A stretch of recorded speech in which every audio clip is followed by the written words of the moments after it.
नमस्कार, मैं आपके साथ भास्कर तिवारी और इस वक्त मैं मौजूद हूँ एआईसीसी कार्यालय यानी कि पुराने कार्यालय कांग्रेस के। और यहाँ पर हमारे साथ मौजूद हैं मध्य प्रदेश रीवा के कद्दावर नेताओं में से एक, खासकर महिला नेताओं में से एक लक्ष्मी सिंह परिहार। लक्ष्मी जी, आपका बहुत बहुत स्वागत है। कल दिल्ली के रामलीला मैदान में जो आंदोलन हुआ आप लोगों का, वोट चोर गद्दी चोर, ये वोट चोरी का जो मुद्दा है आपका, ये दिल्ली के जरिए आप लोग गांव-गांव तक पहुंचाने की बात कर रहे हैं। तो यहाँ से अब आप लोग कैसे गांव तक पहुंचाएंगे? सबसे पहले तो मैं यहाँ पर धन्यवाद करती हूँ और हम यहाँ पे दिल्ली के से आए हैं और वोट चोर गद्दी छोड़ का जो नारा है हमारे नेता राहुल गांधी जी ने बताया और ये वास्तविक चीज़ें इस है कि लोकतंत्र की चोरी कहीं ना कोई हम सभी के यानी मतों की चोरी हो रही है और ये सब हम सब शहर चाहे गाँव देखते आए हैं।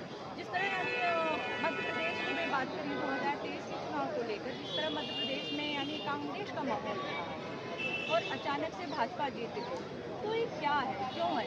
मुझे यानी आप ही लोग से सवाल करने हैं और हमारी जनता जानती है, हमारे जो जनाधार हैं तो सभी को पता है कि मोदी किस तरह यानी सत्ता में आए, ये वोट चोरी करते हैं और महिलाओं पे जो लाडली बहना इन्होंने इशू किया है, ये महंगाई पे बात नहीं करते, ये महिला अपराध कम हो उस पर बात नहीं करते, शिक्षा नीति इन्होंने ख़त्म कर दिया है, पूरे देश को इन्होंने हिंदू मुस्लिम करके भाईचारा को ख़त्म करना चाहा और हमारी लड़ाई अब वोट चोर गद्दी छोड़ की है। तो हम ये चाहते हैं कि चाहे गांव हो शहर हो, एक एक घर जा जाकर हम सभी कांग्रेस की यानी विचारधारा को पहुंचाएंगे और एक आगाज के साथ शहर में हम सभी ये भी सोचे हैं अगर ये चीज़ें हमारे यानी नेता राहुल गांधी जी ने मुहिम को यानी आगाज दिया है, हम सभी महिलाएं अपने शहर में गांव में इस मुद्दों को और भारी मतों से इस लड़ाई में हम सब शामिल होंगे।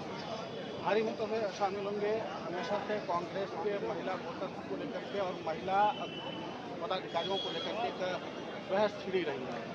इस बार क्या महिला इस एफआईआर के मुद्दे को लेकर के ग्राउंड जीरो तक और खासकर गाँव तक इस बात को पहुंचाने के लिए कितना प्रयास करेंगे? रीवा जैसे जिले में जहां पर रूरल एरिया भी है, जहां पर ग्रामीण अंचल भी बहुत ज़्यादा है और जहां पर शहरी इलाके भी हैं, दोनों को कैसे शामिल करेंगे?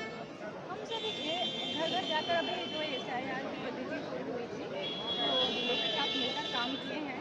कई ऐसे यानी मुद्दे भी आए कि नाम कटे हैं तो उस पर हम लोग अपने अध्यक्ष को यानी कराए कि ऐसी ऐसी चीज़ें हैं वहाँ पे, तो उस पर यानी बड़े जो वरिष्ठ हमारे यानी नेता हैं उस पर काम कर रहे हैं। बात जमीनी स्तर पर है। बात ये हो रही है ना कि भाजपा तो ये कह रही है कि ये जो राहुल गांधी का मुद्दा है हवा हवाई है, आम जनता इसको मानने के लिए तैयार नहीं। अब यहाँ पर सवाल है कि जब आम जनता मानने के लिए तैयार नहीं और आप कह रहे हैं कि आम जनता की लड़ाई है, तो चुनौती अब ये है कि ये लड़ाई कब तक चलती रहेगी? क्या मध्य प्रदेश का विधानसभा चुनाव तक इस तरीके का प्रोसेस चलने वाला है या कांग्रेस और कोई रणनीति? नहीं, आप गलत करें कि आम जनता मान रही है, आम जनता को पता है कि वोट चोरी हो नहीं, ये रही मैंने है। नहीं कहा, भाजपा ने कहा। हाँ, भाजपा ने अगर कहा है तो उनकी यानी आम जनता को पता है सारी चीज़ें कि वोट चोरी हो रही है, महंगाई बढ़ी है, जब से यानी भाजपा सरकार आई है तो सभी चाहे महंगाई हो, अपराध हो, निरंतर बढ़ते जा रहे हैं। आम जनता तक हम लोग बात भी पहुँचा रहे हैं, आम जनता समझ भी रही है इस चीज़ को, लेकिन आप चाह रहे हैं ना कि हिंदू मुस्लिम करके भाईचारा करके ये सारी चीज़ें ख़त्म कर रहे हैं और हम जो आम जनता अपना मत का जो मतदान करती है वो बाद में कह भी रही हैं कि हम तो मतदान अपना यानी कांग्रेस को दे रहे हैं कर रहे हैं, लेकिन ये अचानक से कैसे आ रहे हैं? तो बेसिक सी चीज़ें हैं कि वोट चोरी हो रही है क्योंकि आम जनता खुद सड़क पर आकर इस चीज़ को कह रहा है और सभी पूरा देश देखता है। एक सवाल ये है कि आम जनता अगर देख रही है, यहाँ पर ये था कि महिलाओं की भूमिका को लेकर के हमेशा से कांग्रेस को ये है कि पुरुषों को काफ़ी ज़्यादा वर्चस्व हो जाता, महिलाओं का नहीं होता। इस बार क्या कांग्रेस की मजबूरी बन जाएगी महिला वोटर्स को साधने के लिए आगे लेके जैसे आगे लाने की फ्रंट लाइन पर? तो क्या इस बार आप लोग फ्रंट लाइन पर आने की तैयारी में हैं? हम लोग हमेशा से रहे हैं फ्रंट लाइन में और हमारी कांग्रेस की टीम जो हमारा कांग्रेस परिवार है उनको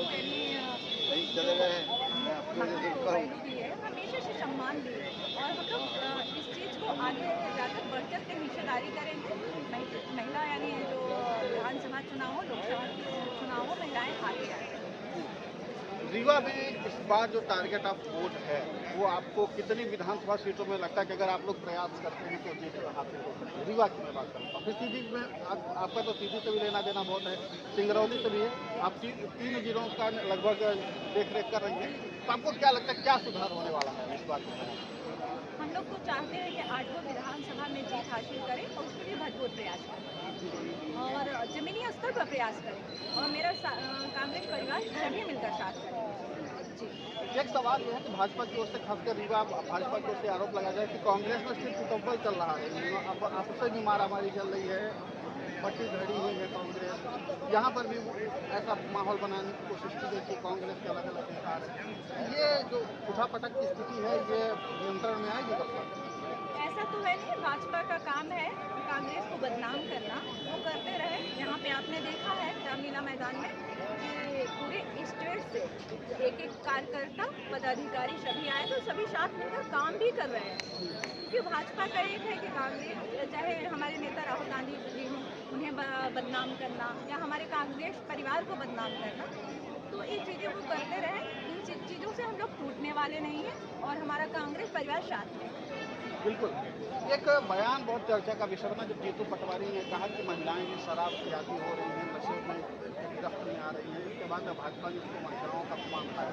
अब लगातार ये जो खबरें आ रही है कि लगातार जो लड़कियों के बैग से नशे की चीज़ें बरामद हो रही हैं और युवा तो जाहिर है पूरे प्रदेश में है और आप जानते हैं कि सदमा बागड़ी जी के भाई जी भी गिरफ्तार हुए, ये पूरे नशे के प्रकरण को आप कैसे देखते हैं? मैं केंद्र की बात करूँगी तो हम उत्तर मध्य प्रदेश की बात है, नशा का कारोबार भाजपा सरकार ने बढ़ा है और मेरे बच्चे भी अगर महानगर में पढ़ रहे हैं, राजधानी में पढ़ रहे हैं, अपन लोग से मिलने भी जाते हैं बच्चों से, तो कहीं ना कहीं ये चीज़ें देखने को मिलता है।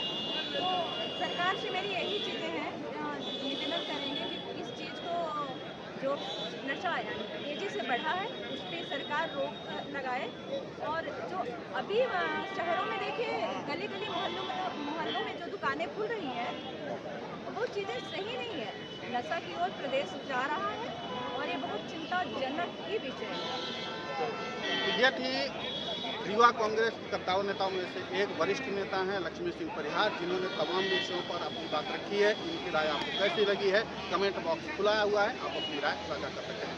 लक्ष्मी जी, आपने बहुत कीमती समय दिया हमारे साथ बातचीत की, आपका बहुत बहुत जी भैया, धन्यवाद आपका। जय हिंद, जय भारत।